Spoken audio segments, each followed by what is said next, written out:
sometimes I've seen with business owners, they'll have a product that is identical to another company's product, and theirs is by all intents and purposes better.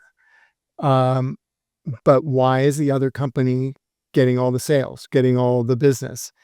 And like, I'm putting out the videos, and when you look at those videos, they're more how-to videos, which are nice and helpful, but they're not what the company's all about. They're not about you, the business owner. They're not about engaging them. It's just like, oh, this is the product. This is how you use it. Push this button here, or whatever it is.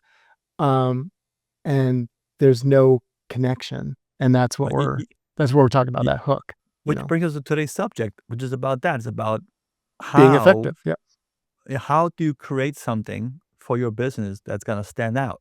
How do you not get lost in that sea of everybody doing the same thing? You True. know, and Yeah. that's what I'm saying. So, That's when it comes up to you need to personalize your service, personalize your product, make it put your own DNA into it. And one thing I wanted to bring up was a famous anti-ad. For those people who don't know what an anti-ad is, it's a way to get your message out there by making fun of your ad. Now, I had mentioned to Aaron off camera that I be getting these commercials for a certain mushroom drink, and they kind of say, "Oh, don't drink this because if you drink this, you're gonna lose weight." You know, you're gonna feel healthier. You you're not gonna want to go around and jog in the park. So it sort of had like this anti-ad a message in that don't take our product because it's good for you. So this is the first example of an anti-ad. People are not gonna read it. But now, 66 years later, you make a video of this, right? And you make it funny, and it hooks your audience. You may have a high-end coffee house where everybody's in suit and ties, and they're serving the latest European cocktail of coffee, what have you. Or you have something more down to earth, something more granola, a little more hippie-esque, a little more Seattle.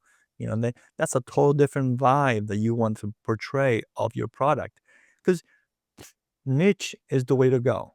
and by doing that, you're not excluding anybody. You're just bringing forward that character, that, uh, you know, target audience. Or you can be frugal about it. You can be frugal about it and start with maybe one niche. Okay, I know I have a Yeah. four quadrant product, so let me focus in on my highest. I know about my sales, who are the people who come into the store more. Okay, I'm gonna Uh-huh. focus this one on that top group. So I'm gonna make an ad, and I'm gonna make a campaign and I'm gonna spend the money in social media on that particular group and see how that works out. Once that builds up, okay, now I'll focus on my second highest group of customers and hit them with that. Yeah, it's not an all in, all of your money right now, ever kind of situation. It's always, and sometimes it's a learning curve.